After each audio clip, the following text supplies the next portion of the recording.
नमस्कार, आप देख रहे हैं बिंदास खबरें। वक्त हो चुका है सुबह की ताजा बड़ी खबरों को जानने का। देश के प्रधानमंत्री मोदी जी ने देश के नागरिकों के लिए कुछ बड़ी घोषणाएं और कुछ बड़े ऐलान किए हैं और देश में क्या नए बदलाव हुए हैं, ये सब कुछ इस वीडियो में जानने को मिलेगा। इसलिए इस वीडियो को मेरे साथ शुरू से लेकर अंत तक जरूर देखें। तो दोस्तों, बिना समय गंवाए शुरू करते हैं खबरों का सिलसिला। पश्चिम बंगाल की मुख्यमंत्री ममता बनर्जी ने प्रदेश में लॉकडाउन के तहत लगाए गए प्रतिबंधों को अब 1 जुलाई तक के लिए बढ़ा दिया गया है, पर कुछ प्रतिबंधों के साथ ऑफिस, शॉपिंग मॉल और बार आदि को खोलने की अनुमति दे दी गई है। कर्नाटक के मुख्यमंत्री BS येदियुरप्पा ने गरीबी रेखा से नीचे रहने वाले लोगों के लिए 1-1 लाख रुपए की आर्थिक मदद देने की घोषणा की है, जिन्होंने कोविड के कारण अपने परिवार के सदस्य को खो दिया है। इनकम टैक्स डिपार्टमेंट का नया पोर्टल लॉन्च हुए अब 1 सप्ताह से ज्यादा का समय हो गया है, लेकिन अभी भी यूजर्स को कई तरह की दिक्कतों का सामना करना पड़ रहा है। पेटीएम ऐप पर वैक्सीन लगवाने के लिए स्लॉट बुक कराने की सुविधा शुरू कर दी गई है। कंपनी ने सोमवार को इसके बारे में बताया। देश में कोरोना का प्रकोप कम हो रहा है। इसको देखते हुए ASI यानी कि आर्कोलॉजिकल सर्वे ऑफ इंडिया ने सभी संरक्षित स्मारकों और संग्रहालयों को 16 जून से खोलने का फैसला लिया है। जारी किए गए आंकड़ों के अनुसार खाद्य महंगाई अप्रैल महीने के 2% की तुलना में मई महीने में बढ़कर 5% हो गई है। मांस, मछली, अंडों और तेल जैसे उत्पादों की कीमतों में बढ़ोतरी से ये महंगाई बढ़ी है। मध्य प्रदेश में घरेलू और कृषि उपभोक्ताओं को सस्ती बिजली देने के लिए राज्य सरकार 14,500 करोड़ का अनुदान देगी। वर्ष 2020-21 के लिए बिजली कंपनियों को ये राशि ऊर्जा विभाग के माध्यम से दी जाएगी। मुख्यमंत्री योगी आदित्यनाथ ने कोरोना महामारी की वजह से प्रभावित हुए 10वीं और 12वीं के छात्रों को पढ़ाई को लेकर एक अहम फैसला लिया है। इस बार इन कक्षाओं का रिजल्ट बिना मेरिट के ही जारी किया जाएगा।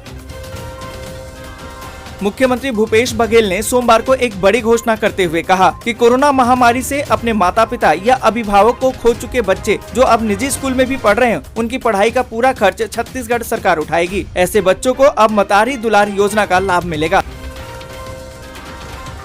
कोरोना महामारी से जंग में अमेरिका की दवा कंपनी नोवावैक्स को भी टीका बनाने में कामयाबी मिल गई है। नोवावैक्स का टीका 90% से ज्यादा प्रभावी पाया गया है। केरल के मुख्यमंत्री P. विजयन ने सोमवार को कहा कि लॉकडाउन की रणनीति में 16 जून के बाद बदलाव किया जाएगा। उन्होंने कहा कि अब क्षेत्रीय आधार पर प्रतिबंध लगाए जाएंगे और इसे स्थानीय निकाय लागू करेंगे। एक राष्ट्र एक राशन कार्ड योजना को लेकर केंद्र और दिल्ली सरकार के बीच टकराव जारी है। केंद्र सरकार ने सोमवार को सुप्रीम कोर्ट में कहा कि एक राष्ट्र एक राशन कार्ड योजना के अनुपालन को लेकर दिल्ली सरकार गुमराह कर रही है। त्रिपुरा की सरकार ने शिक्षा सत्र 2021-22 के लिए 10वीं और 12वीं कक्षा के पाठ्यक्रम में 30% तक की कमी करने का फैसला किया है। BMC ने मुंबई में पायलट प्रोजेक्ट की शुरुआत कर दी है, जिसमें उसे पेड़ों की देखभाल और उसका आंकलन करने के लिए आर्बोरिस्ट यानी कि पेड़ों के सर्जन को नियुक्त कर दिया है। राजस्थान मुख्यमंत्री कार्यालय से बयान जारी करके कहा गया कि मुख्यमंत्री Ashok Gehlot post Covid recovery कर रहे हैं। माना ये जा रहा है कि ऐसे समय में ये बयान इसलिए जारी किया गया है क्योंकि सचिन पायलट गुट लगातार ही मंत्रिमंडल में फेरबदल और राजनीतिक नियुक्तियों को लेकर दबाव बनाए हुए है। राज्यसभा सांसद संजय सिंह ने आरोप लगाते हुए कहा कि श्री राम जन्मभूमि की जमीन की खरीद भाजपा के नेताओं की मौजूदगी में हुई, तो भाजपा के नेताओं को जवाब देना होगा कि जब उन्हें जमीन की असली कीमत का पता था तो भी इतना बड़ा घोटाला कैसे हो गया।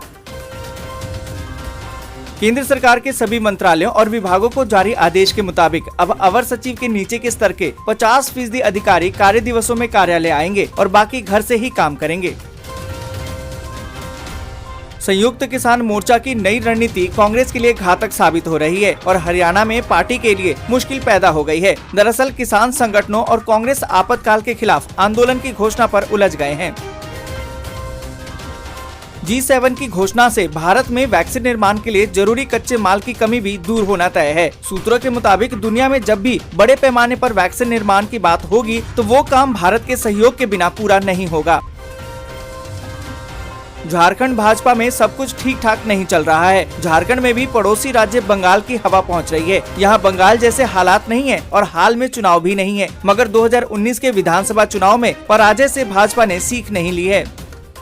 2022 में होने वाले गुजरात विधानसभा चुनाव को लेकर आम आदमी पार्टी ने भी मैदान में उतरने का ऐलान कर दिया है। आम आदमी पार्टी भी आगामी विधानसभा चुनाव लड़ेगी। 182 सीटों पर ये चुनाव लड़ा जाएगा। ममता बनर्जी ने राज्य विधानसभा चुनाव में जबरदस्त जीत हासिल करके तीसरी बार राज्य की सत्ता तो हासिल कर ली है, मगर उन्हें 4 नवंबर तक विधानसभा की सदस्यता नहीं मिली तो उन्हें मुख्यमंत्री की कुर्सी छोड़नी पड़ेगी। तमिलनाडु में कोरोना महामारी के चलते 10 मई से लागू सख्त लॉकडाउन में राज्य सरकार के छूट देने के बाद सोमवार को चाय की दुकान, सैलून और शराब की दुकानों पर लोगों की भीड़ नजर आई। उत्तर प्रदेश में संकट में घिरी भाजपा के लिए बड़ी राहत की बात सामने आई है। अनुप्रिया पटेल के नेतृत्व वाली अपना दल ने इन अटकलों का खंडन कर दिया है कि पार्टी अगले साल होने वाले यूपी विधानसभा चुनाव के मद्देनजर गठबंधन बरकरार रखने के लिए कड़ा सौदा कर रही है। एलजेपी में जमकर बवाल चल रहा है। रामविलास पासवान के भाई पशुपति पारस पासवान ने पार्टी के 4 अन्य सांसदों के साथ मिलकर चिराग पासवान के खिलाफ बगावत कर दी है। पशुपति पारस पासवान को एलजेपी के बागी गुट द्वारा पार्टी के संसदीय दल का नेता चुना गया है। केंद्र सरकार